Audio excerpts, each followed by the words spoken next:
Comic Timing is a member of the Comics Podcast Network, bitch. Welcome to episode 39, part 1 of Comic Timing, a comics podcast devoted to the average comic book fan from the average comic book fan. Join in as a rotating panel of guests and myself, Ian Levinstein, discuss whatever comes to mind, time after time, here on Comic Timing. It has been a very long time since Comic Timing has delved into the world of 52. The time has come today to do the rest of it. David D. and John Mayo join myself for an in-depth discussion of the second half of 52 and the beginning of Countdown. What did we think of the second half? Well, you sure as hell are about to find out. Here now, Comic Timing.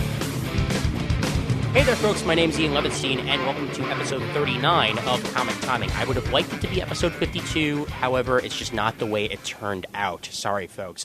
This is the second half of 52, literally, because the last time we did anything on 52 was a long, long time ago. Issue 22, to be exact. So technically, we're doing a little bit more than half here, but we're running through issues 23 to 52, including World War III, and then we're going to touch a little bit on Countdown 51 and 50 as the time goes on. But let me introduce the panel first. They are returning from the last episode that we did on 52. I'll introduce the regular first, the guy who was on last episode about religion, and this time it's a little bit less holy. It's John Mayo.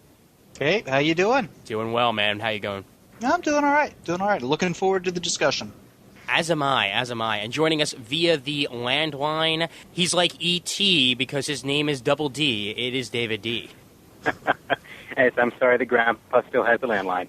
I'll catch up to the 21st century one of these days with the Skype that all the kids talk about. Oh, yeah. Skype, you know what? You're better off without it. That's fine. As long as we can hear you on the landline, then life is easy, man. You don't have to worry about all the strange oddities that can occur with the internet sometimes. I can only imagine. Mm-hmm. But anyway, welcome back, man. It's been a while. Yes, I hope you guys have had a great 30 weeks since the last time we spoke. I've had 2 children, and good. Surprisingly enough, I live in Omaha now. Other than that, I'm fine. So I've saved the world 4 times. Unfortunately, I also got it destroyed 8, so a little behind. It's all right. There's 52 worlds to go through. Oops, I'm spoilering. Well, we're going to be spoilering all throughout this episode, so let me throw that out there for you. We're not going to pull a Comic Geek Speak, Spider-Man 3 episode where all of a sudden we throw out spoilers and don't tell you ahead of time. Oh, anyway. Oh, come on. That was punk rock. Gotta get people's ears to perk up every once in a while. I haven't listened to the episode. You're spoiling it for me. I haven't even seen the movie yet, to be honest. I have to tell you, though, when I did actually hear that, and this isn't giving anything away about the episode, but I was laughing hysterically. They gave away some 52 spoilers accidentally. And one of the members in the room hadn't read issue 52 yet, and to say the least, they were a bit upset. But although, if it helps, they didn't give away anything that Dan DiDio hadn't given away months before in his column, which we will get into as well here. But anyway, one of the worser kept secrets. Yes, Well, as far as spoilers go, guys, I am completely caught up on the DC universe as of this moment. Aside from, I think, Ex Machina, which is Vertigo and not part of the DCU, and Fables, which is Vertigo and again not part. Actually, the other one's Wildstorm. Sorry. Oh my God. So everything. I was about to say. You're that guy that actually knows what's been happening in Aquaman for the last year. Yes. Oh, God. And boy, am I sorry. Hey, the first couple of issues were not that bad, all right? But then I dropped it. You missed the change of the artists on the last one. Okay. And as worried as I was about Tad Williams, who did The Next, which is one of the few miniseries I've dropped halfway through. Yeah. The art is what's really getting me on Aquaman right now. Yeah, see, I dropped The Next after issue 1 when I realized it wasn't Next Wave, so. Oh. Yeah. I wrote a comment to Sean and Jim when they talked about it on their show. They made a logo that looked just like Next Wave.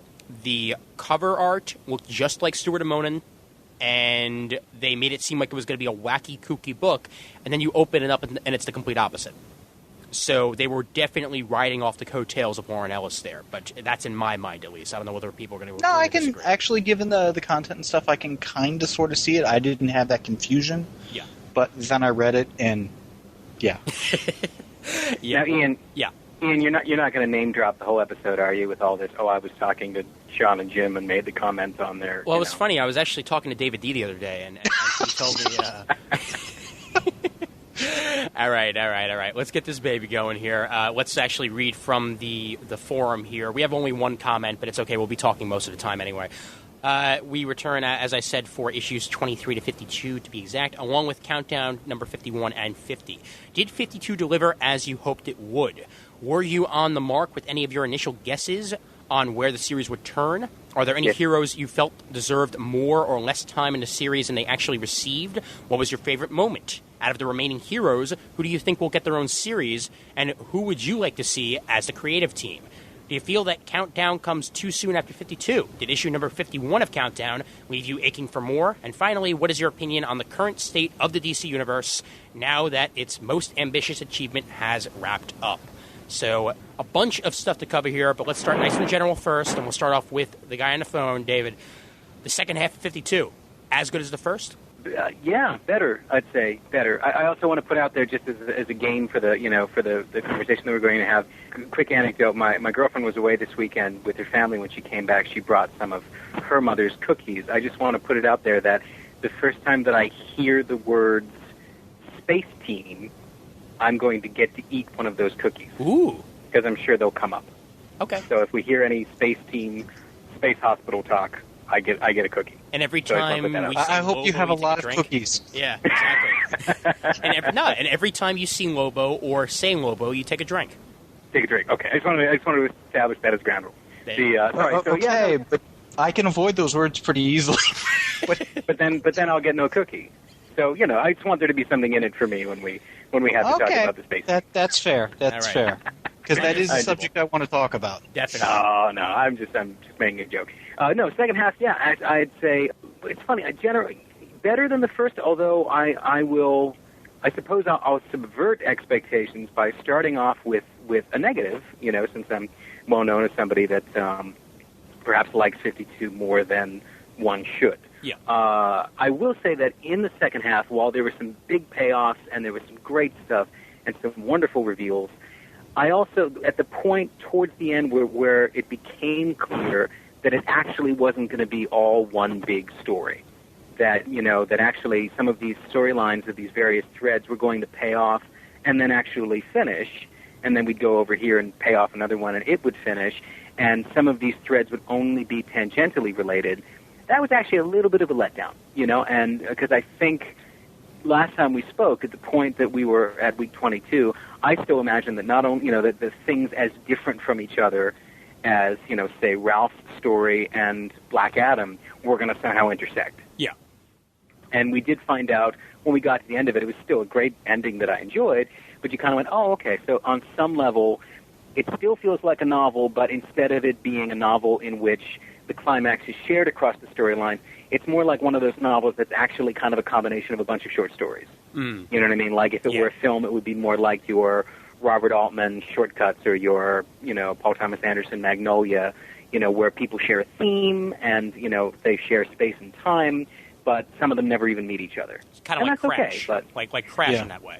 I haven't seen it. I'll take your word for it. But that sort of that series of vignettes, that there's a thing that that they all share, even if there's never a point in which they're all on deck for the same big scene at the end. Now, flipping that around, suppose that everything did tie in together at the end, and this was all just different angles coming to a major convergence or whatever. Don't you think that might have felt a little contrived potentially? Absolutely, no, and I think that's a great point, and that's true. That I think there was a part of me that was loving it so much that I thought that they were going to somehow do that, and it wasn't going to seem hokey. It wasn't going to seem like your typical climax to a story in which suddenly you've got your Superman with the flag flying forward and everybody's flying behind them, and there's a kind of way in which arbitrarily everybody just runs at the danger at the same time. So I absolutely take your point that I think that there probably wasn't a way to connect all of these storylines together in a way that wouldn't be completely ham-handed. So had I got what I thought I wanted, it probably would have ended up being really conventional. Probably better that they didn't. The funny thing is, I think with World War III, they had that opportunity. Yeah. Mm-hmm. And they didn't go there. They didn't go there. I mean, World War III, again, is something that we'll talk about later on, but World War III, what I thought was going to be something that was, essential to the plot, seemed to have did everything that the original solicitations for 52 told us was going to happen. And I was actually thinking just issue 50 itself. I mean, okay. I like to differentiate World War III and 52 and World War III the series. I think you almost have to. Okay. In fact, the World War III, the event, I like to differentiate it in sort of a kind of a plastic odor-free bag, sort of a bag that's separate, a sanitary sort of hazmat. I'd like it to be in that 53rd universe that no one ever talks about. You know. Oh right. Yeah, the one with the sludge monsters. Yeah. Yeah. Yeah. But I mean. Well, just going with the idea, though, that, the original solicitations told us, what happened during the missing year. Find out what happened to your favorite heroes during the missing year, yada, yada, yada. And we got the story of, certain groups of DC players, third stringers, as it were, who, came together in their own stories and eventually got to a conclusion. Better than, in my opinion, Infinite Crisis did. Because Infinite Crisis left dangling plot points I did not want to see dangle. 52 didn't do that. But we did not get the 52 that was originally solicited. However, I'm happy we got the 52 that we got, if that makes any sense. It does, and I agree. And I think the fact that there may have been no way to grab, Ralph's storyline and pull it over to Black Adam's, for example, is probably a leftover of that course correction. Yeah. I mean, DiDio and others have been really public in the fact that very early on, I believe they said in week 2 or something, at the point where basically their team of writers were taking the premise and really breaking it down into weeks and stories and beginning to script, I think they realized that, the thing they'd set out to do was, from a narrative point of view, probably going to be really unsatisfying. They picked their cast members based on the notion that they would be guides, that they kind of it sounds like they first subdivided the DC universe into kind of areas, magic and space and street-level detective stuff and high-flying gods and, all the things that these characters that they picked would naturally be able to kind of lead you into, and then they would be the people that would kind of go over here and they'd see what Aquaman's doing, and then they'd go over there and they'd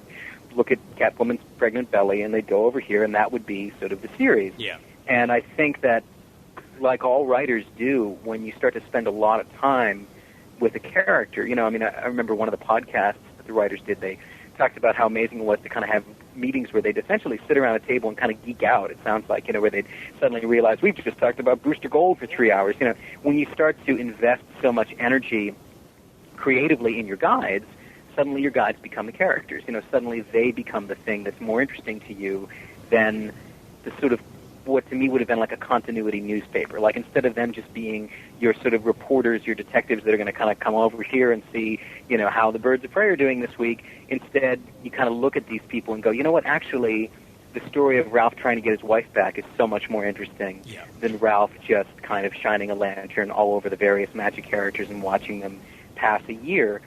So probably at the point where they launched these stories and they picked these characters, and the big ship was, whatever metaphor you want to, I'm mixing all of them. The ship was kind of already heading out the gate. Yeah. I will bang several more, and this ship will hit several more metaphors before it turns.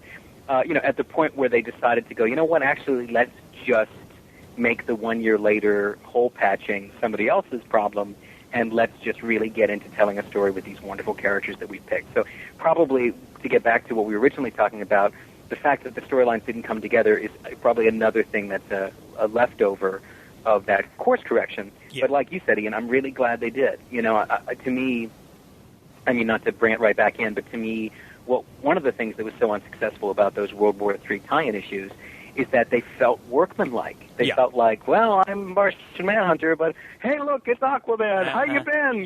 There's just moments where you kind of go, this is work. Yeah, like Donna Troy going out of nowhere, all of a sudden deciding, without any true explanation on my end, to put on the Wonder Woman outfit. Sure, why not? Exactly. Like, she just decides out of nowhere, hey, you know what? It's World War III. I should go in there as Wonder Woman, because Wonder Woman should be part of every war possible. Well, it was like they had a checklist somebody had handed them of these things are the 1 year later mysteries that, go toss something out there to kind of sort of explain it. Yeah. And the really sad thing about the World War III miniseries is not only was it so disjointed, so almost contrived in some places, it felt like the writers and the creators hadn't read the 1 year later stories. Yeah. Mm-hmm. Because some of the explanations they gave as ham-handed, over-the-top, and expository dialogue filled as they were, don't fit with the stories that were already published at that point, and long since published. And of all things, the only one that felt real to me was Manhunter, and not Martian Manhunter, but Manhunter, because that literally was about 4 pages out of the World War III miniseries, and that felt the most true to a character. I'm not quite sure how they managed to do that, but her story was the one I look forward to the most, and I'm glad I got it. To me, having not yet read that Manhunter series, I hear it's very good. I plan to get the trade, but having not yet read it, I found that scene was complete nonsense to me. It was like, it would be, it's like opening a novel in the middle. I didn't know who anybody was. I didn't know why it was important. I couldn't even tell what was revealed. And while it's not really fair for me to make this comparison, because of course had the same creative team with the same lead time and Keith Giffen's help and all that stuff set out to do the entire to do that kind of continuity newspaper guidebook thing. Sure, I'm sure it would have been better than those World War III issues ended up being. Those things really did feel like they were kind of produced to problem solve in a crunch. But at the same time, how unsatisfying they were, to me, does kind of make me see a little bit of what of why just telling a piece of time instead of telling a story doesn't work. Like, it just, to me, it's like those are the kind of the symptoms of probably what happened when those writers started to kind of break this down into week by week and go, sure, we can throw in a scene where we peek in on this character, where we look in on what Harvey Dent is doing, but it doesn't really mean anything compared to this other story over here. It's like the only thing these guys have in common are that they're living in the DC universe in the same week. There's no theme to it. Yeah. And we're having to put over a bunch of ideas made by a bunch of other people. For all we know, these writers, just like, John Ostrander and I'm blanking on the other, Keith Champagne, maybe they just don't have any feeling in their heart for, maybe they don't get Wonder Woman, or they don't really have anything, they kind of were handed a bunch of other people's story moments that maybe they have a connection with and maybe they don't. So I think you're right, John, that it does kind of feel like they read coverage of these stories rather than, reflecting on them in the way that the real writers of those characters would have. Yeah. Well, it's interesting because in the pages of 52 itself, I see kind of both sides of this equation. You've got all the stuff they did with Green Arrow in a couple of places. He's not a major character of 52, but I felt the scene where he gets the call from Firestorm or whatnot in issue 24 worked really well. It kind of set up where he was at in his timeline with the whole election and the mayor and all that kind of stuff. And we see him a few other times. It doesn't really take away from what's going on. It kind of plays into the big story. So I think had they chosen to continue down that road, they could have done kind of a deeper canvas, if you will, told the exact same stories they were telling with Montoya, with Black Adam, with all these others, and kind of take better use of the background, if you will. Well, and go ahead. Well, no, I was just going to say that. I mean, had they had done that, they would have had too little space to do it. I think they wasted space. Okay. Because if you look at some of the early issues, whenever we saw the newspaper clippings on T.O. Morrow's wall in Haven, there was text in those. Later issues, I mean, now granted they were getting rushed, they had time constraints, whatever, it didn't have that level of depth in some of the panels. I certainly don't think that should have been in every panel, but I think they could have made better use, like I said on our previous discussion, on newspaper headlines, radio stuff in the background, things that give us touch points and on the timeline of other characters without really stopping the various stories we had going on. Yeah. I think that's a great idea. And, and I tell you, and I can only imagine from the outside point of view, how much of an editorial nightmare the whole thing must have been to begin with. I mean, it was a grand party trick what they were already doing. But, I mean, in a perfect world, what I would love to have seen is exactly your idea, John.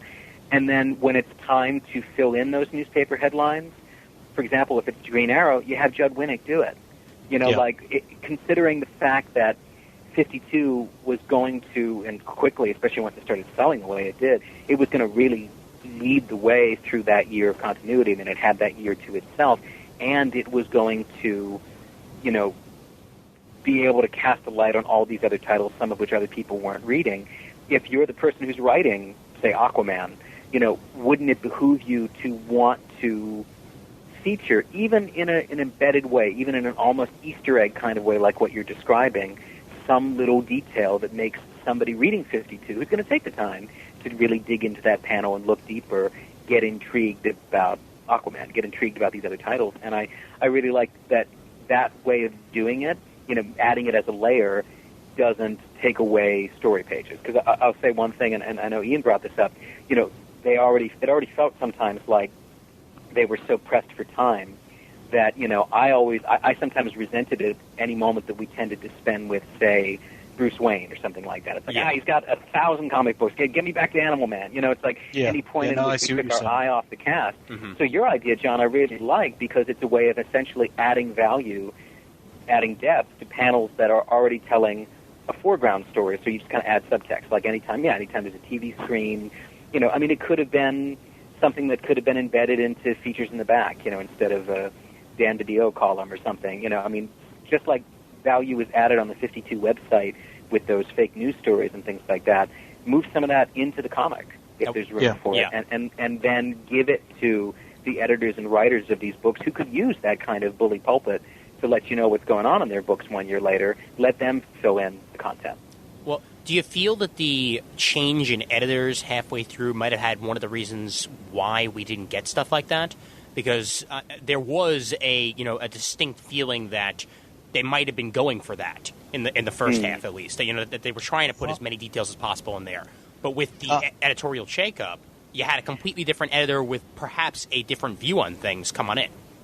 Like, for example, maybe it was Stephen Wacker that knew, like, what pub to ring up that you can get Brian Boland on the phone. And then Michael Sigling didn't have that. Michael Sigling didn't have that number, so, you know, we never got that Joker origin. Exactly. It was like, Steve Wacker, he had this piece of paper in his wallet that had, I guess it was a cell phone number. I don't, you know. I think you're right. That, you know, if it wasn't the editorial shakeup, then probably just the stress of you know, I'm sure time caught up with them. I mean, they got it all out on time, and that is no small thing. But probably once you got to the middle, they might have needed to get a little less ambitious about those extra layers, because probably the stress of it caught up. When was that cutover of editors? I was thinking that was about halfway through, somewhere around issue 24-ish. It was actually right about when we stopped talking about 52 the last time. So about 22, okay. Yeah. Thereabouts, give or take. Yeah, right because, about there. I remember noticing that Wacker's name was still credited for quite a few months after that, so clearly a number of issues were well in the can before Wacker's name came off the book and Siglane's went on. Certainly. I would imagine they had H12 in various states of progress during that handoff. Oh, sure. Yeah. And that handoff, I think, went very smoothly. I mean, the one thing I want to say on this is, I mean, everyone involved in 52, I think, deserves a round of applause. They did an awesome job. And, you know, Steve Wacker did a great job setting things up, getting things in motion, doing a smooth handoff to Siglane, who was able to pick it up and run with it. And I attribute a lot of that also to Keith Giffen, who kind of acted as the glue for the whole series. Yeah, certainly. Well, you can't have better glue than Giffen. Yeah, there was a great interview with Giffen in. Now, actually, I'm trying to remember if it was with Giffen or if it was merely about Giffen. But in the most recent issue of, is it Danny Fingeroff's Right Now? I'm trying to remember the full name of that magazine. Right Now is the name of the magazine. The most recent issue has a number of articles about 52. And what really struck me was someone was reflecting on one of Giffen's most important pieces of input, which is that because he's the person that would do all the breakdowns, he would be, on some level, the first reader of all the scripts. You know, he would be that person outside of the editor that would get the scripts, and he was tended to be a person who was often catching little things or making suggestions like, oh, hey, you know, in this thing here, we could always have a callback to that thing 20 issues ago. You know, as the person who was delving into these scripts and reading them closely enough to create these breakdowns and this consistent look to then deliver to the artists, it was almost like he got to be the first person. I mean, not only did he contribute to the ideas, but also he was kind of that first person that read it as closely as a reader would. it's like he got to be the first audience member to really dig into it, and an audience member that knows comics like Keith Giffen does. I mean, has so much experience. So it just sounds like he ended up being able to be that filter. He ended up being. I can only imagine some of the mistakes or little tweaks and twists that he ended up adding by being able to get the script in that vital point right before it actually started turning into art. Yeah, I mean, he certainly was a focal point for the series creatively, between the writers, all the artists, the editors, and I think it gave it a unifying vision, which certainly helped. Oh yeah, and I forget if I already brought this up on our prior conversation, but it's another piece of television storytelling that I think was put to good use on television series. Your director of photography is often does a whole portion of a season. Some TV shows, Homicide used one guy for nearly all of the episodes, or as many as he could certainly do, and it was his visual style that informed things. Your directors in television come and go. They're kind of guests in the house, and the consistent elements are the actors and the producers and often the DPs. So he got to do that. I think it's no small reason why very few issues of 52 visually are distinct to the point where you kind of go, oh, that looks different. For the most part, they kind of all flow together. I bet as a trade they'll really flow together, which is amazing considering how many artists were involved. And I think it's that, like on a TV show, Giffen kind of got to set that look. You set it up in the pilot and you repeat it so that every time you change the channel, you look and you go, oh, I know what I'm watching. I'm watching Homicide because the camera's moving this way and they're doing the jump cuts. Giffen was able to do that. And I think it's great that on the trade he's got cover credits. He certainly earns it right alongside the four writers as, the group of storytellers that made that book what it was. Oh, totally. He's so earned that it's not even funny. Yeah. And it's not only that, but literally having Giffen on the book is like having an extra editor right there. An editor, a writer, and an artist. I mean, the guy has worn so many hats. He brought a lot to the table that it'd be hard to think of very many other people who could have filled that role. I can't off the top of my head. I really can't, because perhaps if he was a faster artist and could do breakdowns just like that, then possibly you could have maybe a George Perez might have been able to do it. But there certainly would have been a very different feel to 52 as a whole if there were Perez breakdowns. With Giffen's style, it's so unique and his voice is so unique that it just fit the entire series so perfectly. Yeah. A thing that I hope carries over from the success of 52 is, it's no small thing to have that many egos in one room, in a sense. Physically in a room sometimes, or creatively in a room week to week as they would collaborate. And from all accounts, they just complemented each other and got along so well, and there were never any big fights about where to take the story next. It sounds like they just were able to, as they often use the analogy, be a band about it. Yeah. And I hope that continues. I would love to think that, in some cases, these are writers that have collaborated before. Greg Rucka co-wrote Gotham Central with Ed Brubaker. I believe Mark Waid has co-written, Jeff Johns has co-written. I'm not sure whether Grant Morrison has in the past or not, but I would love to see more opportunities where writers team up, whether it be a team as large as this one, or even just more times where, a really creative writer like Grant Morrison decides, I'd love to take on this other person over here and see what happens if we co-write. That if enjoying the collaborative process is something that DC or other companies can use more often in the future. By front-loading talent, it's just page by page, you just get more value for it. I've got to think that Mark Waid's experience at CrossGen had to play into this in a large degree, because they had everybody there physically. They had, from what I hear, meetings where, Waid would write ruse or whatever, but then it had to go through the other writers to get, I don't want to say sanctified and blessed, but, they would have their chance for input or whatever. Really? It's so funny. I'd heard a lot about CrossGen as far as the artistic sort of bullpen, but I didn't realize that the writers were on the property as well. Yeah. That was actually one of the things that I think led to why Waid left. Because writers, by their nature, are kind of, solitary individuals, them and their keyboard, No, I don't mean shifty.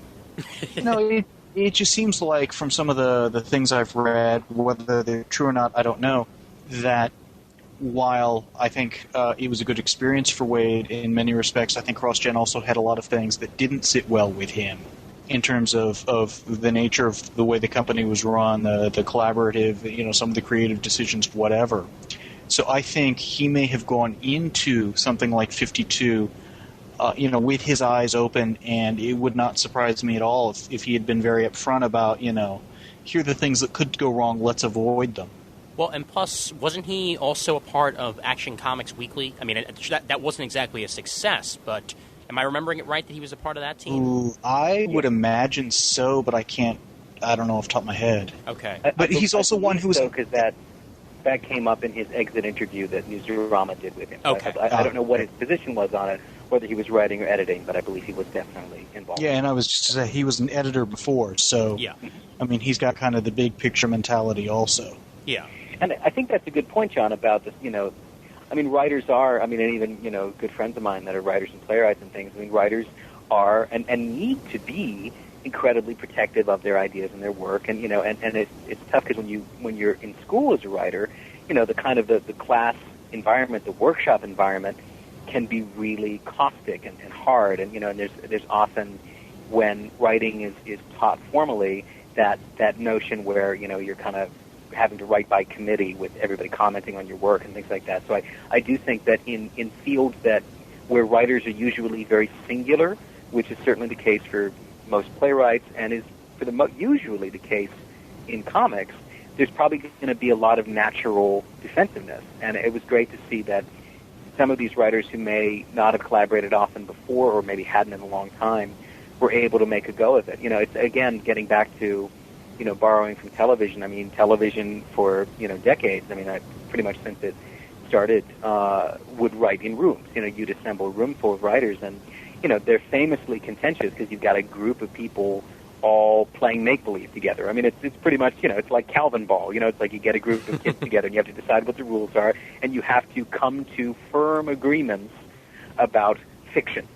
Like, no, the rules are this and such, and he shoots blue things out of his eyes, and things like that. It's kind of a big game of make-believe, but you have to get a group of adults, all of whom have, for all these years, honed their skills, and of course are going to be defensive of their work and characters and things like that, and you have to get them to kind of agree upon a fiction together.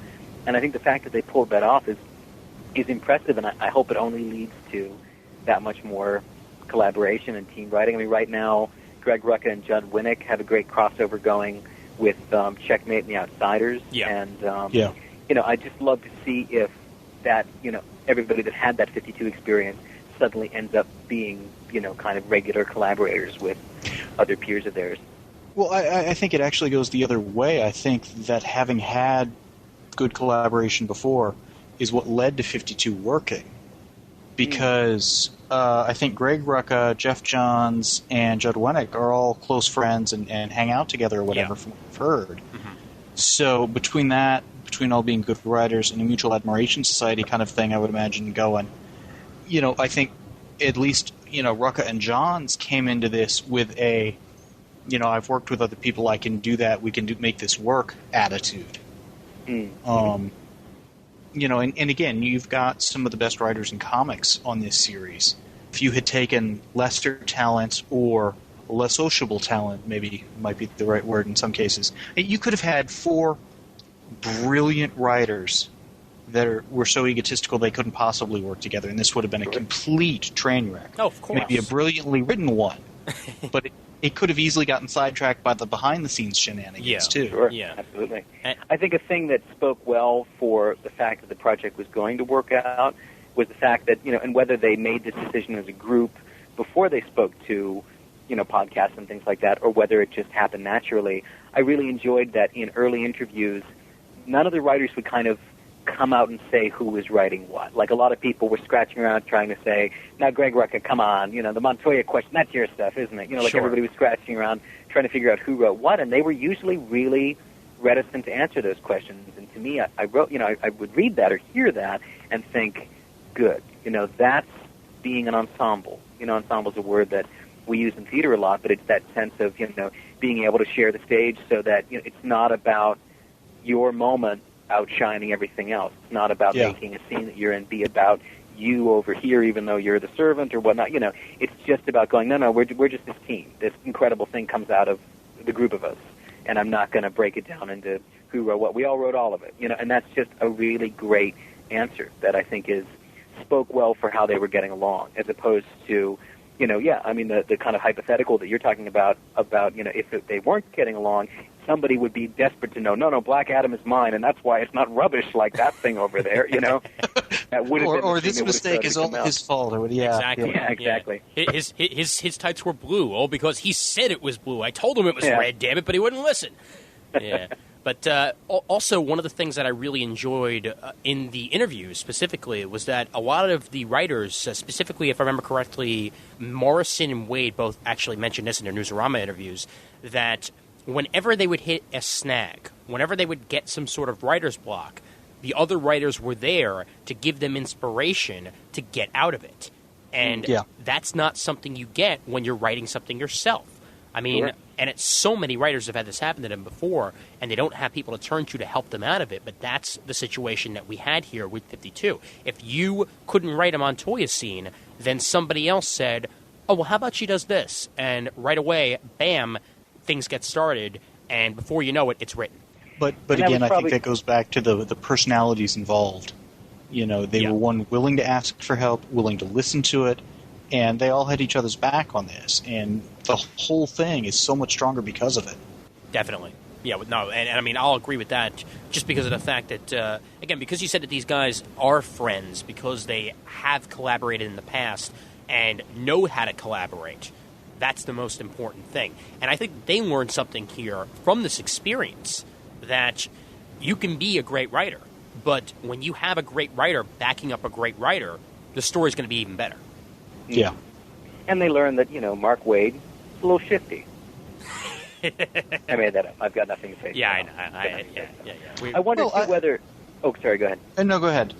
The time pressure, often when you're under pressure for time, when you're writing to deadline, a lot of creativity can come out of that. I mean, I wonder, too, in the moment that you're describing where, you're stuck and you can ring up everyone else, when you're up against those deadlines, it all becomes problem solving. Like there's almost no time for ego, because it's got to, everybody's got to get this thing done and everybody's got to get their pieces together. So I wonder, too, if that's a part of what kept everybody from having to be so protective or be so perfectionist, is that, a lot of writers romanticize. Yeah. Exactly. A lot of writers romanticize, the pulp era where, you were paid whatever it was, a penny a word, and you had to get the book out a month, or, the schedules that those writers used to keep. And, there's something to be said for that feverish pace. There's times where, once comics became things that could come out whenever, and didn't have to be done to deadline. And, I think sometimes people get a little too precious about, crafting each and every little bit, both on the writing side and the art side. I think there was something great about their refusal for this to be delayed, that they just, it seems like they made a decision that no matter what happened, this thing was going to come out on time. And I wonder if, for some of them, it was a new experience, of just going, what? It's, it's that old adage in art that, it's never finished, it's just abandoned. So I wonder if there were some weeks where they went, what? I'd love to re-dialogue everything, but that's it goes. Yeah. And, being able to walk away and get to the next week might have been an exciting experience for them. I mean, Mark Waid has his run on The Flash. I don't recall any huge major delays. Rucka being, a novel writer in a lot of his books, again, not somebody known for delays. Other than Queen and Country. But I think that's more of a marketplace decision than anything else. Exactly. You look at his work on, I'm going to say Gotham Central, I'm going to say Wonder Woman. I mean, I'd have to go look up, did some of these under his tenure have delays or not, but I mean, these are guys that, had the not only the talent but also the discipline to be getting stuff out on a monthly basis. And so, I mean, certainly the fact that they got 52 issues out in 52 weeks is a monumental undertaking and an amazing achievement. But I mean, you're gonna, I would think from DC's point of view, pick writers that you think can do this to begin with, and certainly I think all of the ones they had were, again, not only very talented but very disciplined and very aware of things shouldn't ship late in general. And I'm sure you're right that this took on a bigger proportion after the Civil War fiasco and things like that. Oh, sure. And plus, I mean, because you did what you did with 52, if one specific week were to be late, you would have had to hold up probably certain parts of the line, just like you had to hold up things for Civil War. Because no, I think they would have just shipped 2 the next week.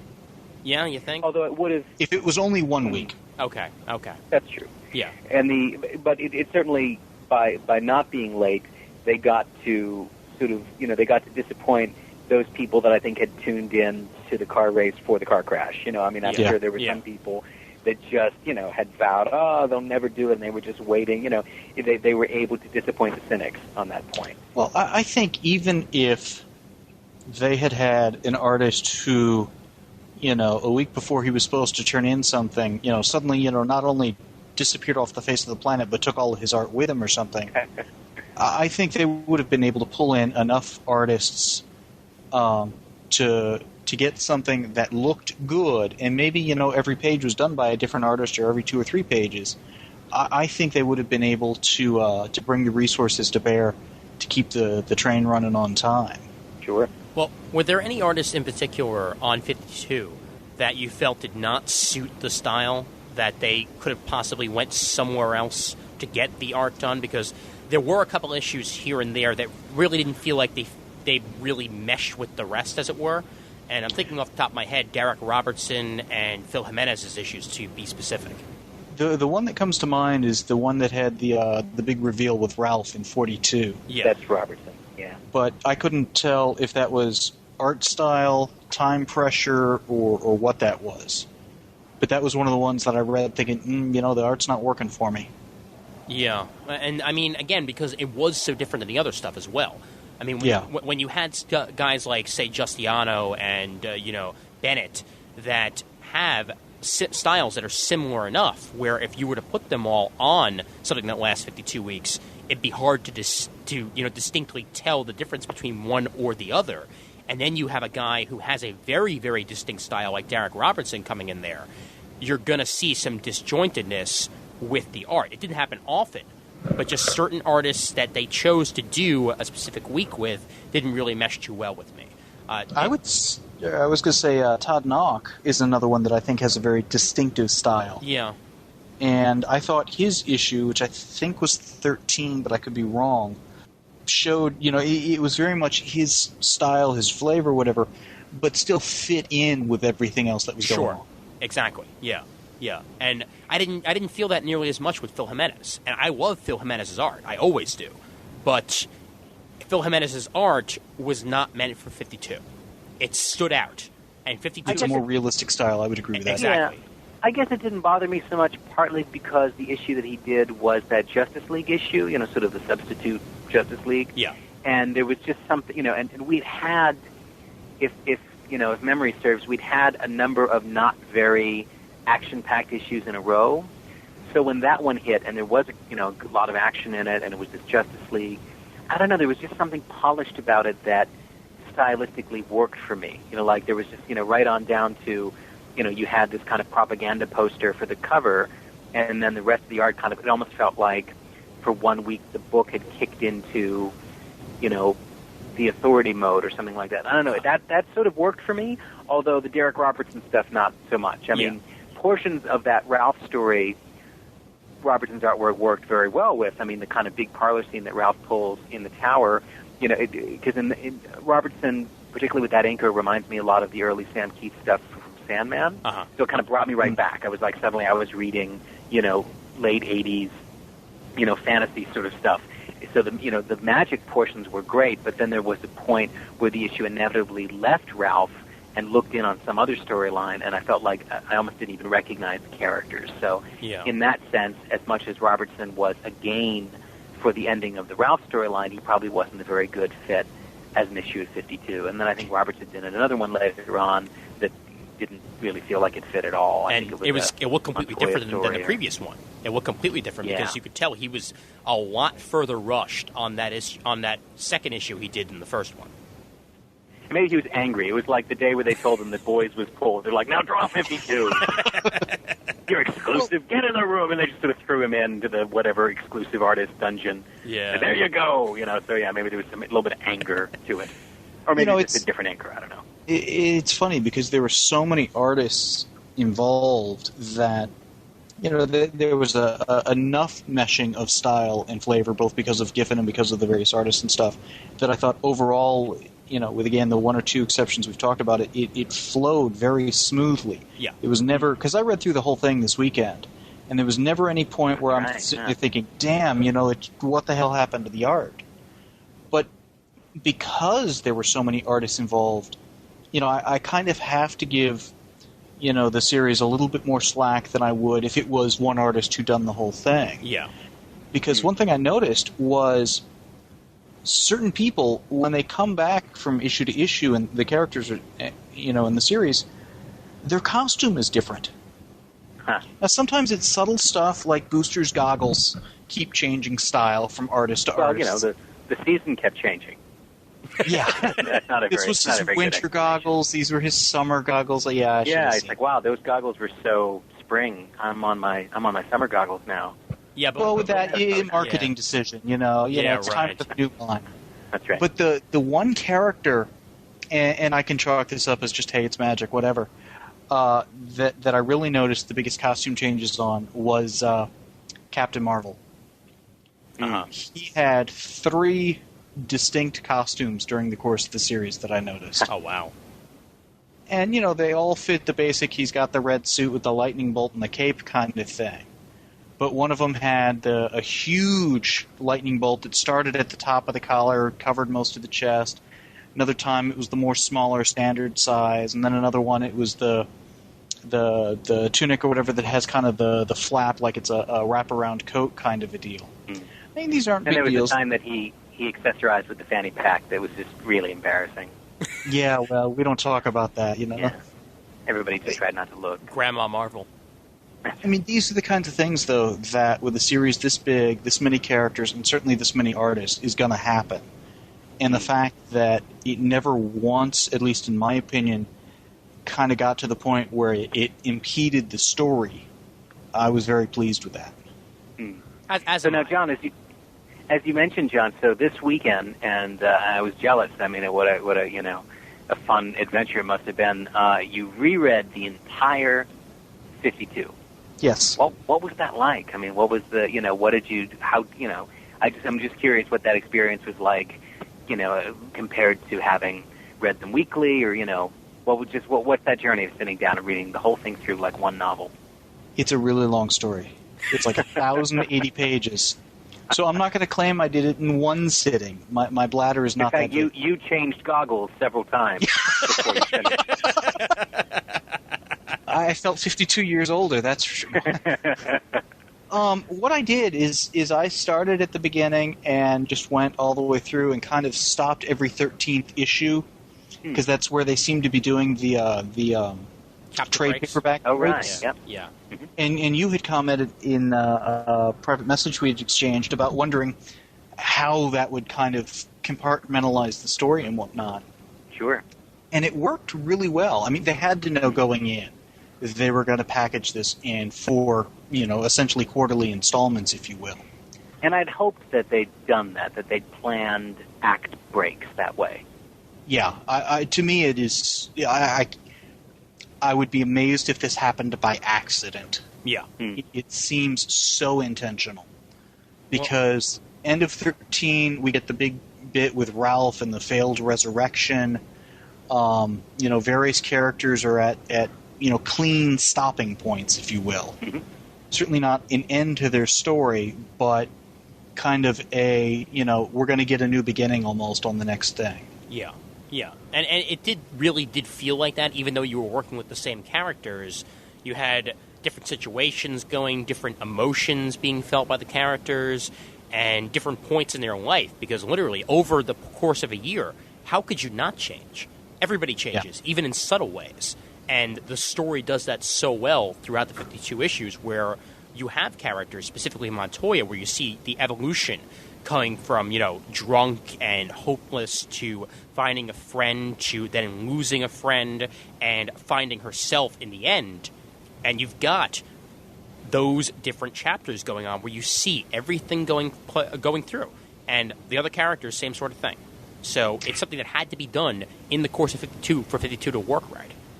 Now, what's interesting is I think there are a couple of characters and storylines that you can go, I think, an entire trade paperback without having anything to do with. Yeah. The whole Oolong Island, doesn't really come into being until, that was issue 22 or whatever. There are a few things that kind of set it up in the first 13 issues, but at that point, it looks more like Magnus is just a supporting character in Booster's story. Yeah. Than having his own, at that point, Boosters. I think they did a good job in terms of the big level, segmentation and arcs for the story. I still go back to having a few quibbles with. It seems like a number of issues could go between characters even showing up. Mm-hmm. In some cases, 2 months would go by. And it's, we've got this other character over here we need to bring back. Yeah. It was less of an issue when I read it all at once, just because, I could usually remember, it's like, 4 hours ago when I read this, that's where the guy was. And it took most of the day.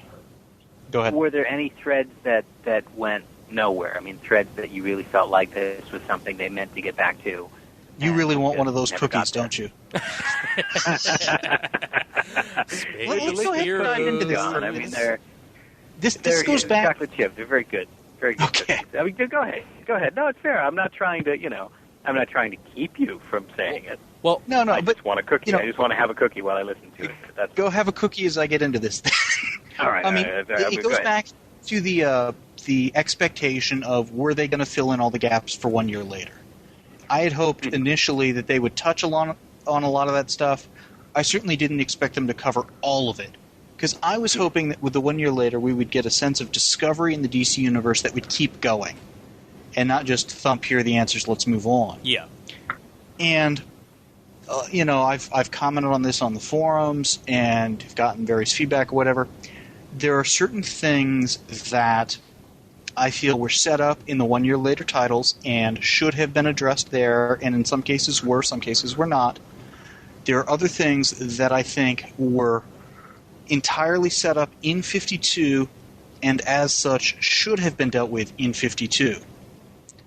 The whole bit of Alan Scott having lost an eye. Okay, that was set up in Checkmate. Sorry, hold on. Sorry, go on. They're a day or two old now, but then it kind of becomes like the cookie dough and the ice cream, that they're just a little more chewy. I'm sorry, continue. Alan Scott's eye. Okay, but him losing the eye was set up in Checkmate and in JSA Classified, and I think even in JSA. So, okay, arguably that should have been taken care of in those other titles. The fact that he lost both and had somebody else's, all in 52. But the one that really got me was Hawkgirl. The mystery set up for her in Hawkgirl 50 at the beginning of 1 year later is, where's Hawkman? Now, they finally, dealt with that in the pages of Hawkgirl, as they should have. We're starting to get a little bit more of that in Justice League of America. But in issue 4 and 5, you've got the big kind of quasi-cliffhanger at the end of 4 of the injured space heroes are back, so go have another cookie. And then in 5, most of the issue is dealing with them. And this is where we find out for the first and only time that Hawkgirl is suddenly 25 feet big. Yeah. It's like, okay, they're doing stuff here. And to me, that, along with Alan Scott's missing eyes, I'm thinking, okay, he's missing eyes. Eyes suddenly could be, scaled up to, whatever a 25-foot person's eyes would be. Gosh, that seems familiar, like the the Emerald Eye of Ekron from the Emerald Empress of Sure. the Legion of Superheroes, their villains, which sure enough comes into play later. Yeah.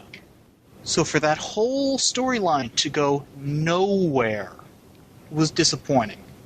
Now, and I apologize because I'm chewing, but didn't we at Christmas we got some bit where like we take like hot girls off her crutches or something. Yeah, but it was one page. Yeah, she was never on crutches. Yeah. Well, sure. When you shrink, I know from personal experience when one is shrunk from 25 feet, it's hell on your calves. I guess so. Now, yeah. So you need it's to be funny on crutches because for a short while. that whole thing was in issue 33. All of those scenes take place on Christmas Day. Yeah. Christmas and there's a Day. huge banner. There's a big banner that said "Merry Christmas, John Mayo and Jamie D. Love Actually, the healing space heroes." I thought Christmas was one of the most disappointing days of the series. Kind of was. Yeah. No, you're right.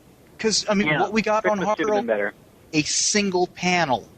I know. Yeah. But it is still something. I mean, to be fair, and I know I'm being pedantic at this point, but I mean, it's not clearly because it wasn't satisfying to you. It clearly wasn't enough. But it is something. So it's not so much that the story went nowhere. I mean, it's like Keith Giffen actually, in talking about Blue Beetle, he said this in a few interviews. In comics, a character can come back in one panel. Like in comics, you can resurrect somebody in one panel. They walk through the door and they say, "I got better," or something like that. Now, no one says that's a really satisfying way to resurrect someone. Just like no one's saying, "Hey, look, hot girls off her crutches" is at all a satisfying way of resolving. But it is something of a resolution. I mean, and I think at some point later she had some throwaway line too. So it's not great. Well, but in World War they were III, acknowledging. Yeah. Well, in World War III, Okay, it of course. basically references back here of, gosh, I'm glad I saw Dr. Midnight 6 months ago or whatever. Yeah. So, I mean, Yeah, I mean, don't get me wrong. This is not stellar storytelling, Sure. but it did cover the base, however haphazardly. It did sort of weakly check that off. And I disagree with that. And the reason I disagree with that is I feel that those single panel things, they don't tell a story at all. They certainly don't give us any information other than what we can see visually in the single panel of, okay, she's seeing Dr. Midnight, she no longer needs crutches. To me, that's not moving a story along. That's not progressing something. It's not payoff in any way, shape, or form. And there were a number of cases in 52 where, and, to a degree, I almost have to blame Giffen on this, where the storytelling was just flat out unclear. yeah. The whole Supernova takes a tour of the Batcave. Mm-hmm. It wasn't. Although, when I reread that, and I knew that Supernova was in there shopping he was in there to steal tech, it suddenly, that suddenly did make a lot more sense. Like, I remember we talked about that page when we were trying to figure out Supernova, and it was really confusing because when you first read it, it makes the moment where he looks at the Robin costume seem like that's the point, like he's meditating on dead Robin. Whereas then when you reread it knowing that he's just in the cave to kind of pilfer stuff, you kind of notice, he sort of looks at the one object, then he looks at the Robin costume, and then the scene ends when he looks at the glove thingy that he steals. It comes down to... In the second reading it worked, but in the first reading I agree, the pacing of it gave you the wrong idea. It made you go, the reason it works on that... Supernova knows Robin, The reason it works on that second reading is because you're able to read things into the scene. Exactly. Right, sure. Yeah. And I mean... The scene itself doesn't tell us what, arguably, it should be telling us. Yeah, and that's not the way that you should really go about anything, because it really shouldn't have to take a second read to find out things like that. Because when I saw that the first time around, I got to thinking, could that be Jason Todd in there? Is this like, Dick Grayson from Earth 2 going on here? Because they seem to spend so much time. And again, sure, it was only one panel, but why even bother looking at that Robin costume in the first place? It took me completely away from it. And well, it tells you that you're in the Batcave. Yeah, but that's it. I mean, you could have told by the giant penny. The giant penny would have told you the same thing. The bigger problem with that scene isn't that he went and looked at other things. It's that we never actually saw him take the glove. Yeah.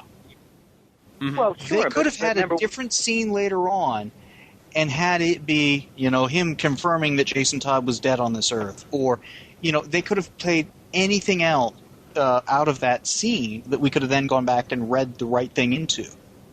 No, I take your point. Although it also, and this again might just be a difference in what it was that each of us wanted from it. The difference between wanting to be surprised versus, say, fair play mystery, which is that, had he taken the glove, what may be too much of Supernova's thing would have been revealed right then. Maybe we're not meant to actually know what Supernova was doing in that cave. Maybe that page was, when you first read it, meant to just thicken the plot, meant to just intensify the Supernova mystery. I mean, for all of us that were tracking that mystery on the board, I remember the week that issue came out, all of us were suddenly thrown. It was like, wait a minute. All the people, because again, all of us were kind of, it's like everybody's holding like a ticket to the lottery, and the people with the Starman ticket go, wait a minute, Starman 1 million doesn't know, what is he doing in the Batcave?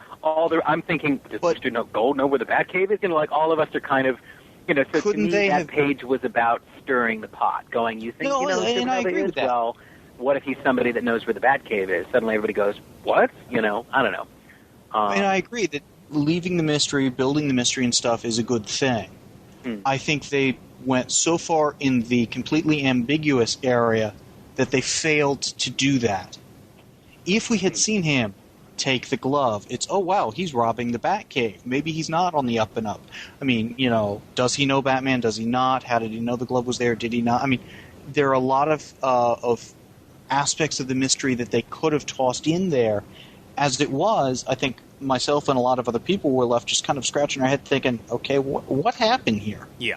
He was in the Batcave. But sometimes he looked around. Sure.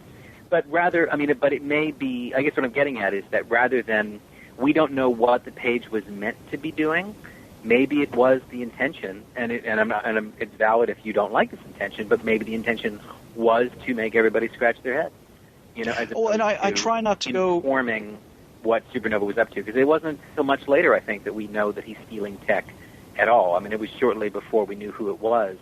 Well, it was the issue before that we even know that we're exactly. So, it's like it was. That maybe that's too big of a clue. Once we know that that he doesn't have superpowers, then in fact he's patching together all this tech.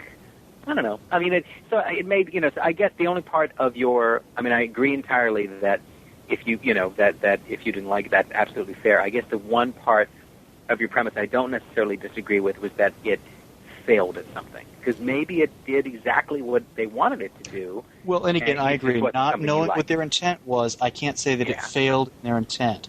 What I can say, probably know the instructions to Giffen was make sure that they get baffled by this. Well, true. It's entirely possible. It just seems that the way they marketed the series, the way they set certain aspects of the story up, it was with a come play along and see if you can figure it out with the characters attitude. And that didn't do anything for that. Yeah. Yeah, no, that's fair. Well, I mean, particularly, have you solved the mystery? When I saw that ad, and they were, had the various images and stuff, the first question I had is what were the mysteries? But then the second one was, it's like, okay, if you want to tell us a storyline is a mystery, and they flat out did that with Ralph's storyline, I have certain expectations that if I pay attention, if I read along, if I think about it, and really, put some work into it, I at least have a chance of figuring out the mystery. Yeah. And in most of the major reveals, I felt that they had, withheld either some key clue or evidence or whatever, or something came so far out of left field that while it was still a decent payoff and a well-executed payoff in terms of emotional satisfaction, intellectually I was left wanting. I was left feeling, oh, what the hell? There was no way I could have figured that out. You didn't tell me any of the things I needed to know to get some of this going. And then there was certain stuff that we didn't really get answers for. Like, for instance, why the hell were the space heroes as important to things as they were? Because, I mean, we still do not have all the answers with the space heroes. Now, mind you, the space heroes in themselves was left dangling in the first place from Infinite Crisis.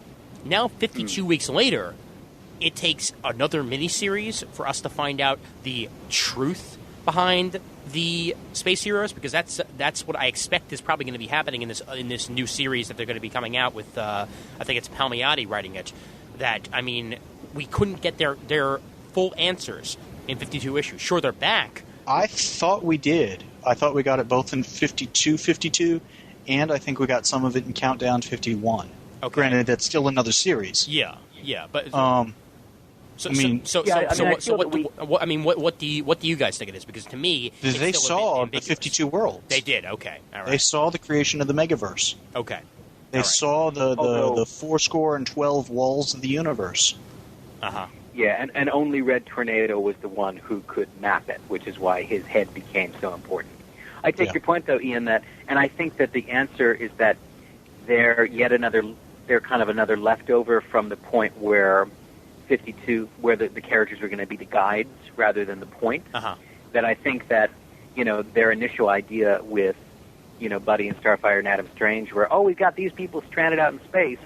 On their way back, we're going to meet Lady Styx, and she's going to be important later, and we're going to see Lobo, and we're going to, I think that they may have begun going, and we'll kind of have this story, and it'll be like Homer's Odyssey, and on their way home, that'll be our tour of the DC Cosmos, and then they'll make it home. Yeah. At the point where it went from being, a guidebook to a real story, I think that plot line was left a little rudderless. Like, what was disappointing to me about it was, parts of that journey were great, parts of it were really muddled. I mean, it involved my favorite character, but there were points where I kept expecting their arrival to be in the nick of time to matter. Yeah. And their arrival, beyond just being happy, Buddy's home, he made it, beyond being happy, there's nothing to it. Like, I expected that he was going to be the messenger who just barely makes it in time to warn everybody of the impending danger or this or that, and that ended up not being the case at all. I mean, the only piece that they needed was, Red Tornado's head that was already there. So,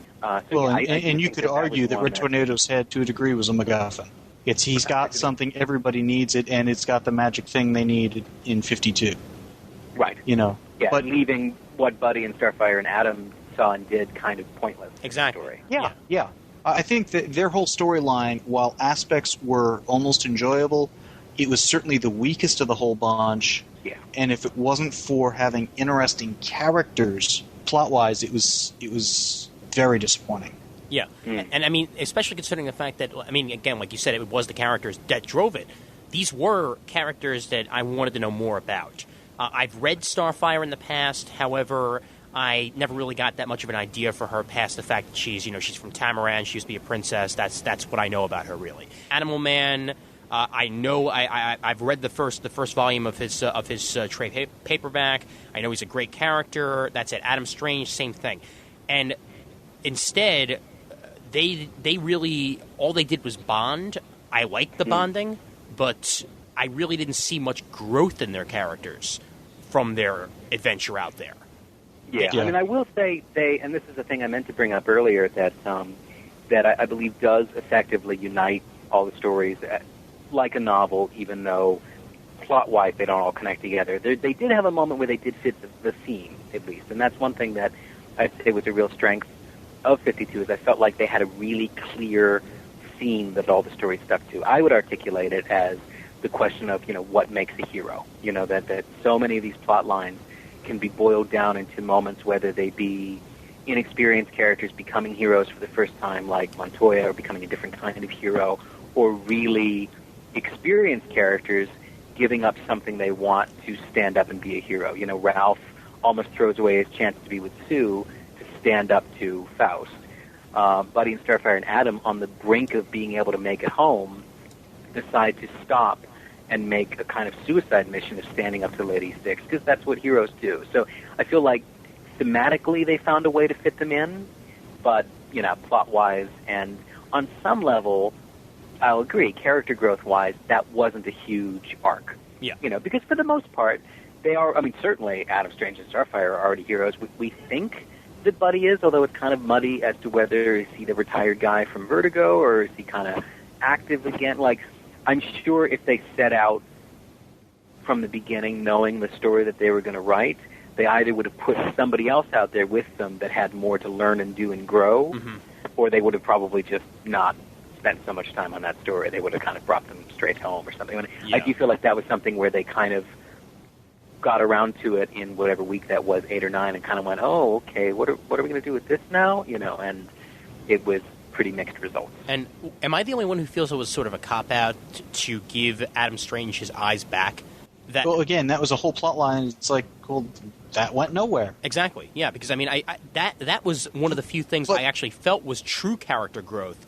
The fact that Adam Strange was learning to deal with his blindness, that he was learning to understand that he's still a hero even though he can't see, and that he was going to learn new ways to be what he already was, but instead he just gets his eyes back at the end.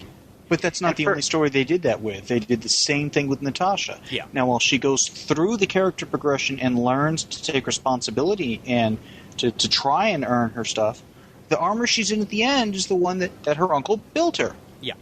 So the whole bit of him disassembling it and whatever, it's like, I don't want to say it was all for naught, because I thought she got a decent character arc, but it kind of undercut it at the end there.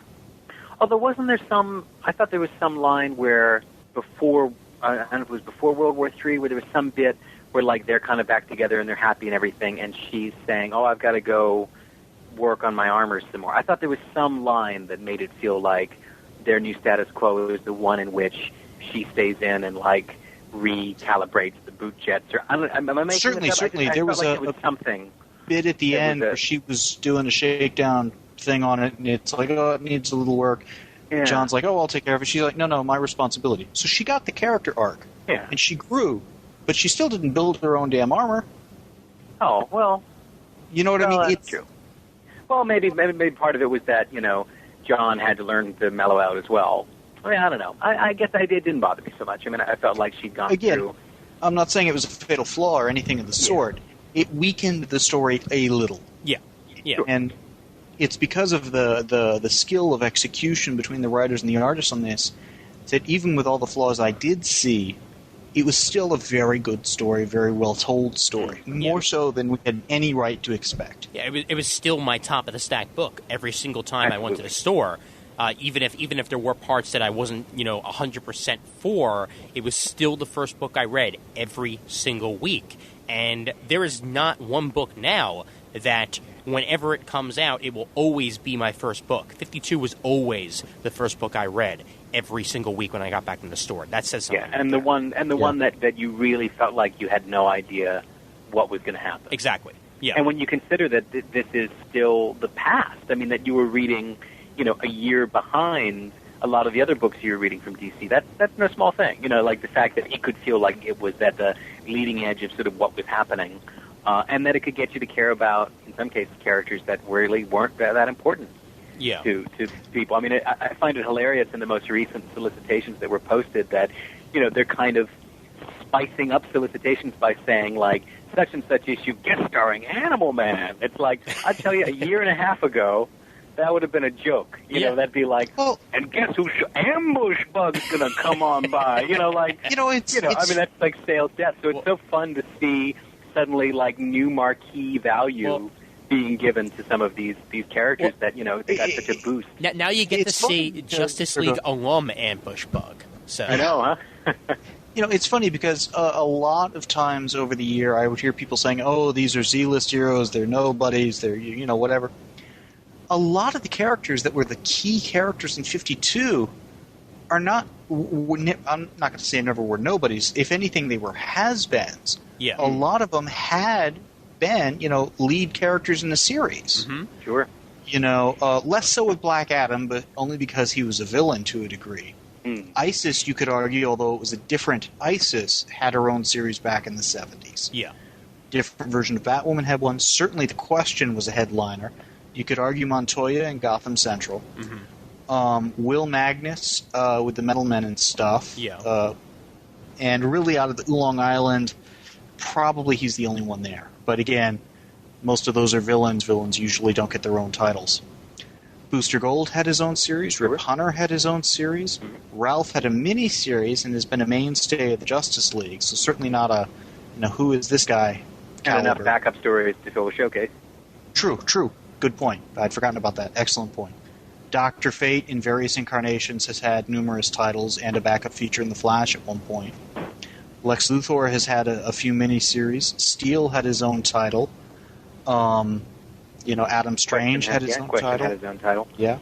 Animal Man you're right, had a long running. Lobo had a long running. I mean, Yeah. Sure.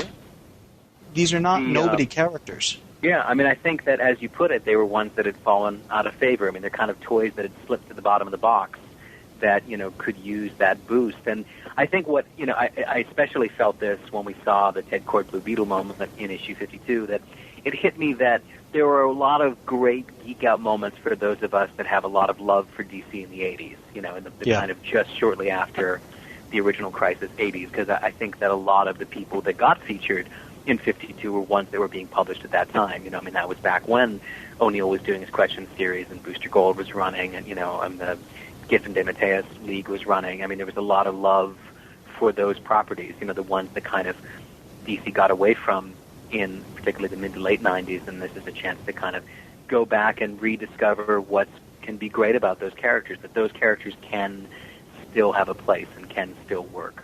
Well, and how often, short of a major reboot with one of the best writers and artists in, say, the world, can you get D-list superheroes that, perhaps used to be big but now aren't, who are almost immediately, after everything is all said and done, boosted up to the status of A or B list to many people? I mean, you do not get that in anywhere else, and yet you got that in 52, which is certainly and it's the thing that I loved so much about it from the beginning. I mean, if it's one thing that is just a part of, my taste and my personality, is that, I love, the character actors and the underdogs and, the supporting parts and, things like that. So to me, that tagline, a year without Batman, Superman, and Wonder Woman is not a year without heroes. You say to me a year without Batman, Superman, and Wonder Woman, and I'm immediately so much more interested than any kind of big title where it's like, there will be a this, and Superman and Batman and Wonder Woman will have to figure out how to lead all the heroes. I'm like, well, they've got 1,000 of their own books. Just the notion that we were going to pull those big personalities out of the way for a year, to me, just made the book have so much potential. Because already those, out from under their shadow can be those characters who we don't, the writers don't turn to in a crisis. There's something so great about, Steel having to step up and save Metropolis in a moment where Superman can't. It's great, because just because Superman usually does doesn't mean he's the only one that can. Well, it's funny because there's a definite feeling of people kind of going through DC's attic and dusting off the toys that nobody's been playing with much lately. And, I'd like to see them do this kind of a series again, taking other characters that have, once been very viable commodities and have since fallen into obscurity and make something of them. Sure. Because Renee Montoya, her growth from where she started in issue 1 to where we leave off at the end of 52 was just a very, in some cases, perhaps telegraphed, but a very good, solid character growth for her becoming the new Question. Mm-hmm. Mm-hmm. Yeah. And I think most people early on, realized they were going to do something with her. Would she be Batwoman? Would she be Question? There was some definite, room for speculation there. But she probably, and I'd have to go, count the pages or whatever, got more screen time or more panel time, page time, whatever, over the course of 52 than if it had been a 6-issue miniseries with just her and the old Question. Sure. Especially since that miniseries would probably need to give a real indication that she's going to take over that role by like the middle or the end of the first issue. Exactly. That transformation would have had to have been rushed. Whereas, in because they had 52 issues, they could really leverage how much time that growth could take. Yeah. And also, I mean, another thing that you were able to get there is that she was showing up in other people's stories as well. I mean, she was one of the Bridger characters where you saw Montoya, I'd say pretty much everywhere but space. Well, really, you had the Black Adam, the Inner Gang, and the Oolong Island stories all kind of cross-pollinating each other. Well, yeah, I guess. Really, outside of the Question storyline, the only place we really see Montoya is Black Adam's. We never see her interacting with the Oolong Island people. Yeah, true. We never see her with Booster or Ralph or the Everyman stuff. It's probably because she was on screen so much that it felt like she was in other places at once, if you know what I mean. Yeah, she got a lot of good screen time. Yeah. The disappointment I have with her becoming the Question, one, I'm happy with that and think it's a good move and an interesting direction for the character. But we've taken two of the really well-established normal people leads out of Gotham Central. We've gotten Renee Montoya, she's now a masked vigilante. We took Crispin Allen, he's now the Spectre. You know, they have...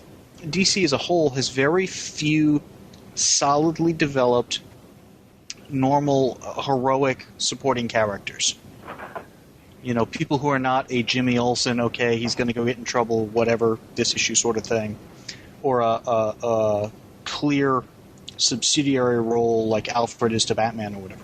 So to take a few of those and just put them into existing costumes, a little disappointing. Well, isn't it also sort of interesting that sort of the new generation of the Gotham Central were replaced by the old guard? Once Renee Montoya and Crispin Allen, you know, are gone, they get replaced by Commissioner Gordon back in the Batman universe and Harvey Bullock back in the Batman universe.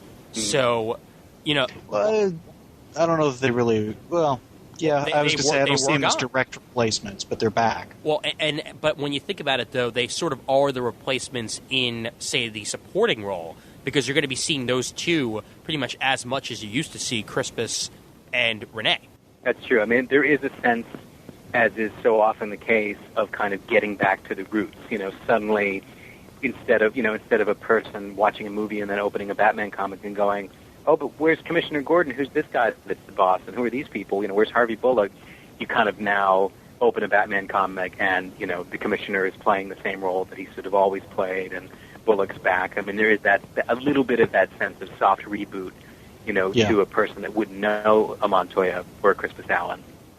I take your point, though, too, John, that, I mean, and I am kind of mixed. I mean, I really enjoyed the Montoya Charlie stuff. I am intrigued to see Montoya be the Question, but at the same time, there was a part of me that I would have been just as happy if she kind of got through it and was still, you know, she wasn't an alcoholic anymore, she wasn't drinking anymore, but didn't need to become a superhero. You know, like I take your point that not everybody that's a supporting character needs to grow up to be a superhero. You know, it's not all the people out of costume around the heroes are just waiting for some mantle to land on them. You know, so it's like I am kind of mixed on how that story turned out. I also, you know, I just love the Vic Sage or Charlie Question character. I mean, I loved that series. I mean, I never thought I'd get more stories with him, certainly not good stories with him. So it was worth it to have him on board. But I am a little bit ambivalent about, you know, Montoya, instead of being a really tough, interesting, you know, police officer, which is what she used to be, or even PI, now being somebody who goes, no, actually, I will put a mask on and punch people and jump off buildings. You know, I will say, though, getting back to a point from earlier, that I am glad that, even though it would have been fun to see Montoya and even the Question interact with more characters, I'm glad that she wasn't, like, out there on the battlefields of World War III. Like, I am glad that they didn't shoehorn her into that, because it just would be you know, it just wouldn't fit.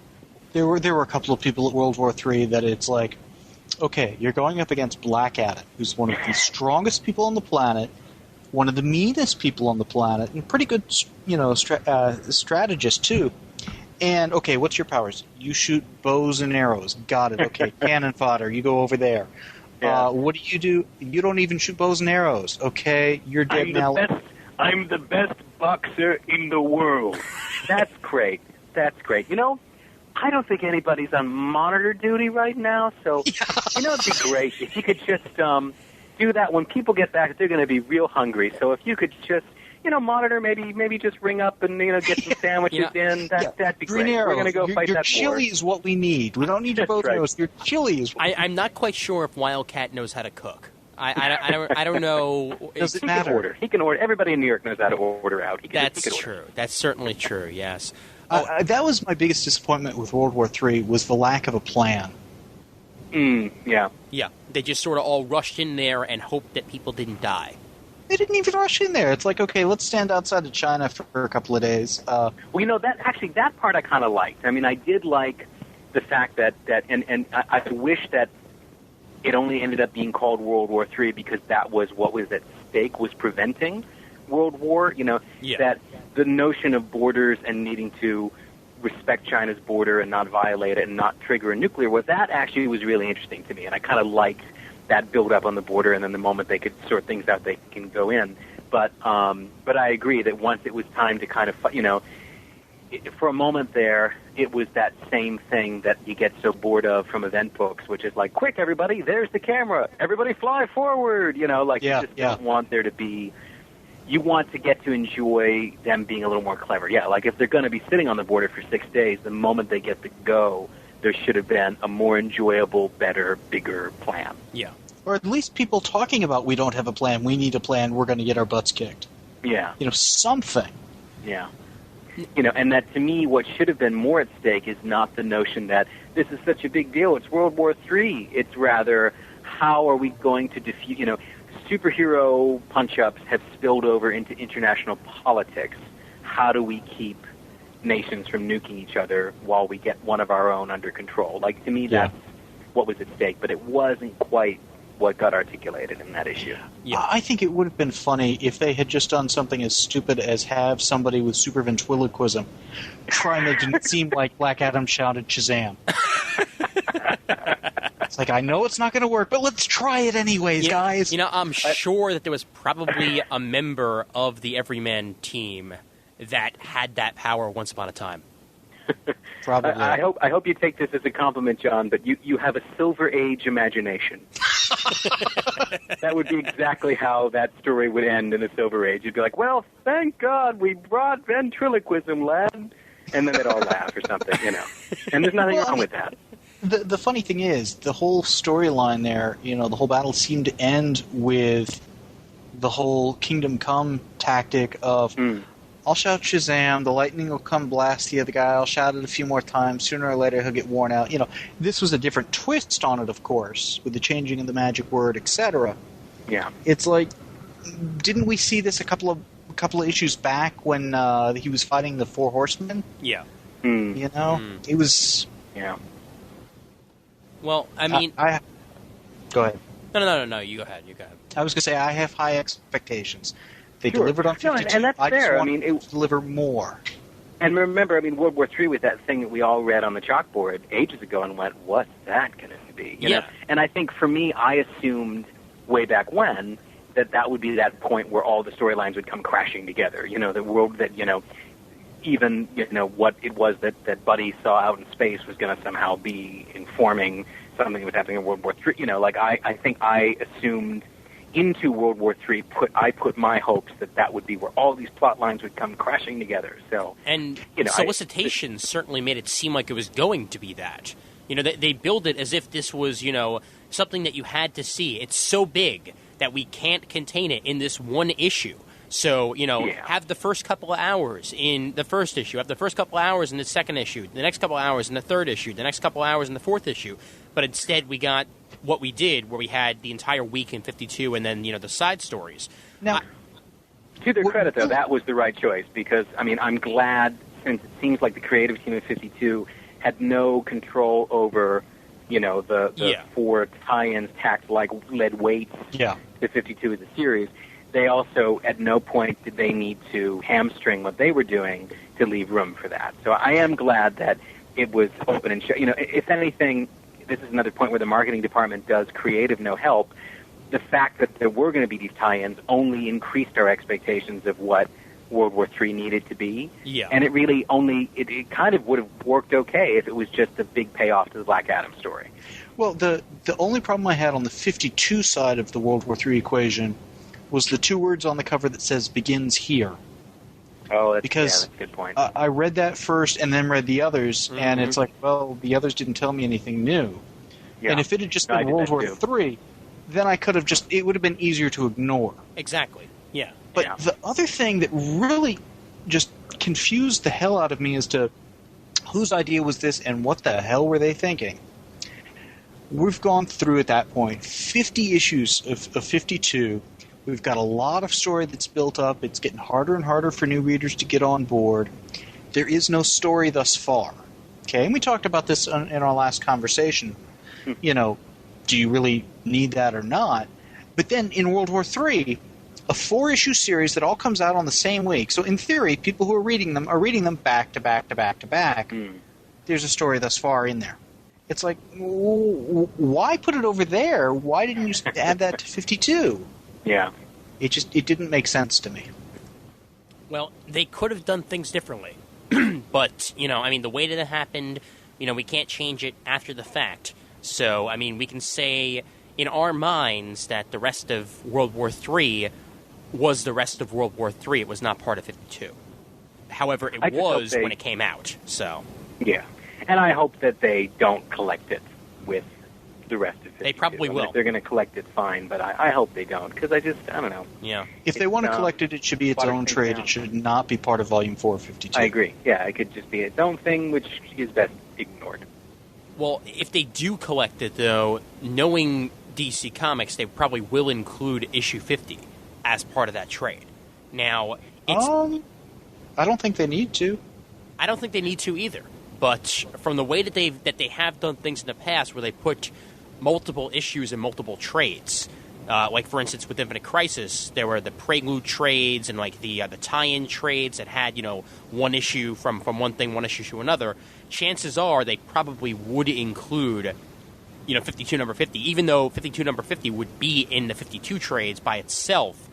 I would not be surprised if they do make a World War III trade with 52 number 50 as the first issue there, or even as the last issue there, and then put 1, 2, and 3 of World War III. They could, but I doubt they will. I mean, you know, the DC trade policy seems to be best described as like witchcraft and sorcery with very little logic. Exactly. But, I mean, I could see them doing it if they did it in both places. I mean, I think they would be, you know, it would be a really poor move if somebody that's reading 52 in trades doesn't get issue 50 in those sequential volumes because issue 50 is only put in a World War III trade. I could see them putting it in both places or doing the thing that some of the Infinite Crisis trades did, which is to pull maybe a couple key pages out of 52 issue 50 and put them in. You know, in the same way that I think there's a Teen Titans trade that I have because I've been reading the Jeff Johns Teen Titans in trade. A number of pages from Infinite Crisis are actually reprinted in one of the trades, and that actually kind of works. I mean, it flows because, you know, Connor's death didn't appear in Titans; it appeared in Infinite Crisis. So for those Teen Titans readers, they kind of needed to know that. So I could see them doing that, but I think if they pulled the whole issue into a World War III trade, that'd be a pretty poor choice. Yeah. I have to wonder if they did the miniseries for World War III as a concession to the fact that maybe not everybody who might need to follow that story was getting 52. They might have. However, I still think that they did the World War III story to appease those who were already reading 52 that were wondering where the hell were the rest of the characters we were promised. And they tried to put all of those characters in the World War III, and it just didn't work because they were trying to do too much at once and took away from the full scope of what World War III was going to be in the first place. Yeah, it's just, I go back to they didn't know what they were doing in terms of some of the stuff they did in World War III contradicted what happened in 52, contradicts what happens 1 year later. It just, they may have had the best of intentions, but it was a little weak on the execution. Or they had poor intentions. I mean, there's also something to be said for whether it was just honestly, I mean, whether it was like the kind of the one time where 52 was selling so well that they just couldn't resist a little cash grab. You know, I mean, I'm not going to assume they were above that. So in other words, Earth 3 Dan DiDio approved this? If they were going for the cash grab, I think they would have had the 52 creative team at least involved more on an oversight level. Maybe. I mean, if they had the time, though. I mean, like, I wonder how late in the process this thing was greenlit. You know, I mean, and whether there was even that amount of time to be got from that creative team. I mean, I don't know how stretched thin they were at that point, but I could be wrong. But, you know, but I mean, it does certainly. I mean, clearly selling some extra funny books was the real reason. But I do think that they wanted it to fill those holes. It just did a poor job of it. I mean, I do think that, of course, they wanted to feel like they could satisfy all of the people out there with lingering, you know, Aquaman questions. It's just that there's kind of, no good way at that in that late date and with different creators to go about that. So I just think they should have left, better left alone. I mean, it's funny. The thing that I wish that they'd done instead with those lingering plot threads is at the point where it was clear 52 wasn't going to get to them, where they said, you know what, there's just nowhere else in this thing we can fit Squid Face Aquaman and whatever the heck it was that happened to him. Sorry to keep picking on Aquaman.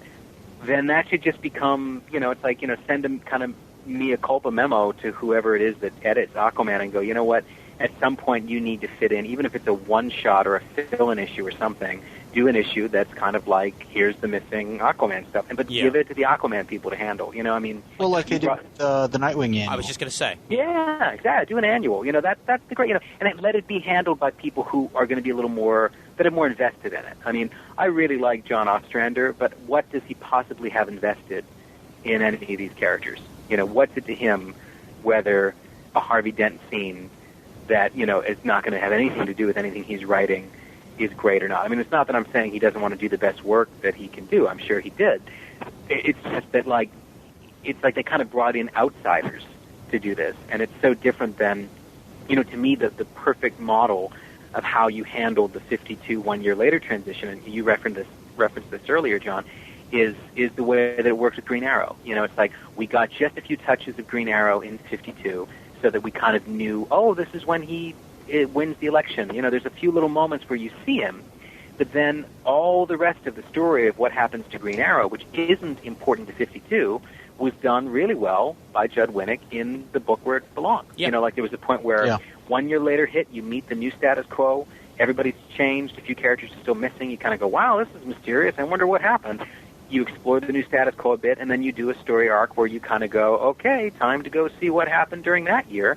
And, that those details are only of interest to somebody that cares about Green Arrow. So there's no reason to shove them into 52.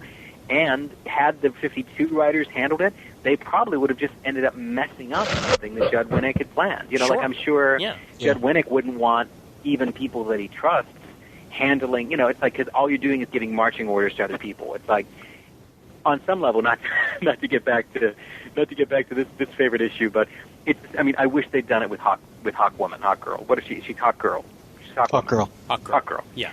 I didn't want to disrespect her. With Hawk Girl, the story of her struggle and being in that hospital and all that stuff, that would have been great in her own book. Throw it in her book. Mm-hmm. Have that be, and if they had ever mentioned it in any way, shape, or form, I would agree with you entirely. Yeah, and I wish they had, because that should be. Even if the person writing Hawk Girl might not have been thrilled with that as an idea, maybe they kind of go, what? She was 25 feet tall? That's stupid. Even if they don't like it, they could do something with it. So it's like 52 presented this that happened to your character a year ago. Reference it, deal with it, make something of it, spin it your own way. Take this detail, bring it back into the world of the book that you write, and make something of it. And I just think that would have been the best way for all those things to be handled. The decision on what changes to make should have been driven by the creators on those other books. I agree. And in some cases, I think they were. I mean, I do think some of that stuff did. I think that the places where that derailed were probably those 1 year later books where either new creators were brought in or creators changed quite quickly. I'm sure part of why... Hawk Girl. Like Hawk Girl. Hawk Girl had the same writer pretty much the whole time. Simonson. No. He's talking about for when 1 year later happened. Before 1 year later, that was not the same people who were doing it. It was Chaykin and Simonson. Simonson's been on. Oh, really? Maybe, yeah. Oh, you know what? Then my mistake. I'm remembering that wrong. Then, okay. But on the Nightwing thing, Bruce Jones was there for the 6 issues and out. Yeah. Mm-hmm. The other thing too that I remember, Walt Simonson, a little shifty. Shifty, not as shifty as Mark Waid. Yeah, okay, I don't know. But then again, who is? No, you gotta watch out for those people. Yeah, you know what I mean. So I think that there were probably some internal problems with creators and directions and things on 1 year later that weren't working.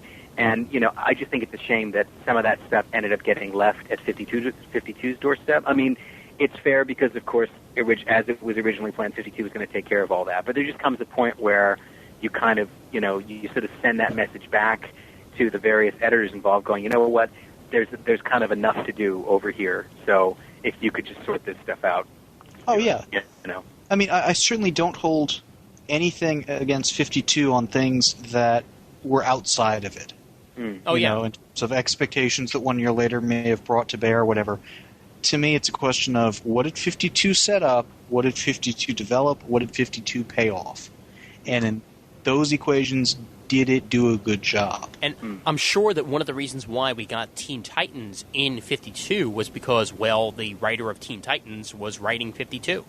You know? And I mean, we did get pretty much everything that we were missing from the Teen Titans story 1 year later throughout 52. You know, not every other book was lucky, but, well, because Jeff Johns wrote 52, was one of the writers on 52, his stuff got worked out perfectly.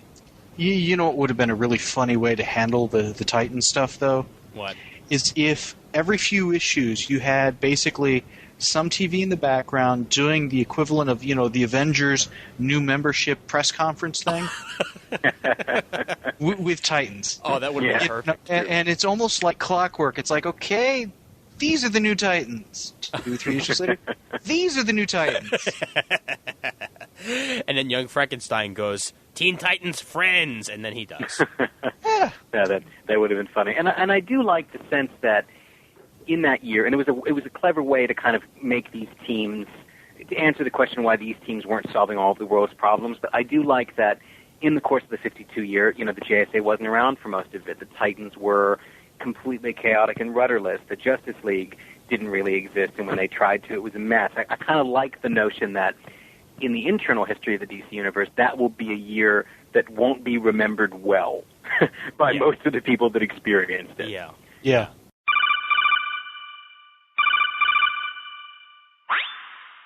Well, here's as good a spot as any to end this episode, as, well, we went for 3 hours and about 20 minutes, possibly even longer than that, on 52. So I am definitely going to be splitting this episode up into 2 parts. So expect the second part of this episode sometime early next week, possibly on Tuesday or Wednesday. We also have just recorded the 22 pages number 3 on Nova number 1 and 2. It was myself, Chris Chavez, who's Equinox on the forums, and Nightwing BK himself, Grant Cassina, joining in on that as well. That one's either going to be out by the end of next week or the beginning of the week after that, but we definitely have at least 1 episode per week for the next couple of weeks, so all has been good. And also, I want to thank everybody for their patience in the past couple of weeks. It's been a bit more difficult for me to get to editing these episodes with work and all that, so again, I appreciate your patience. I try my hardest to get out at least 1 episode per week, and I will certainly be doing that in the future as well. So once again here, this is the end of episode 39 part 1, and episode 39 part 2 will follow early next week. I want to thank John Mayo of the Mayo Report and the Comic Book Page podcast for joining me in this episode. You can find him over at comicbookpage.com, and he has a full listing of episodes he's been on here at Comic Timing, as well as episodes in other places as well on the website. And I want to thank David D. as well for joining me here. Always a pleasure to have David on. He carries himself in a conversation better than anybody I know, so certainly want to thank him for joining me here. The email address for Comic Timing is comictiming@gmail.com. Don't forget to check out the forums over at cjspodcast.com/forum, which are graciously hosted by the Comic Geek Speak guys over at comicgeekspeak.com. We are proud members of the Comics Podcast Network over at comicspodcast.com. Please vote for us on Podcast Alley. The links are in the show notes and on the main page. There's a full listing of Podcast Alley listings on the Comic Timing forums. Please dig us on dig.com. There's also a listing for gig sites on the Comic Timing forums. And please send us an iTunes review on iTunes if you get a chance. That would certainly be graciously appreciated. So, once again here, thanks for everybody for joining me here, and for John and for David. I'm Ian Levinstein, reminding everybody that there's always time for comics. But isn't that always the case? I mean, come on. Whether it's the United States, whether it's Skeets, you get too close and you're That's right. I hope, by the way, that the tinfoil hat that I wear when we talk about this won't, interfere with any of the reception. on my cordless phone. Let me know if it does. I'll certainly make sure to let you know, and worst comes to worst, we can get you a tinfoil antenna just to use. For cone of silence. Exactly. Cone of silence. That's the way to go. Ooh, bringing out the code of silence already, and the episode hasn't even started yet. Nice. Oh boy! All right, so we've got a crap load of stuff to actually cover here. So, to say the least, we're not going issue by issue, or else it would be a 52 episode. I apologize. You mean you don't want to? Issue by issue, page by page, panel by panel. I mean, come on. Dot by dot. Yeah, we've only got 30 issues to go since the last broadcast. 34 if you count World War III, but please let's not. Right. And I have 4 hours of recording space on this, so if we go past, let's not have that be the goal. yes, exactly. We want 5.2 or nothing. Oh, shit, you're right, man. I should literally. I swear to God, if this would go 5 hours and even 2 minutes, I would be happy. You know, or 52 seconds. You know, I mean, we just have a 52-second podcast. You would be happy, and I believe my girlfriend would leave me. by the end of that 5th hour, she would have packed the cat, and it would just be me in the boxes. Well, I certainly hope you'd have more time to read. I'm not saying I'd have plenty of time. That's right. Yeah, you know. In fact, I'd begin reading 52 right then. As long as she puts some air out loud in the boxes until you guys and the hang cats up. can breathe, then that's fine. That's right. Oh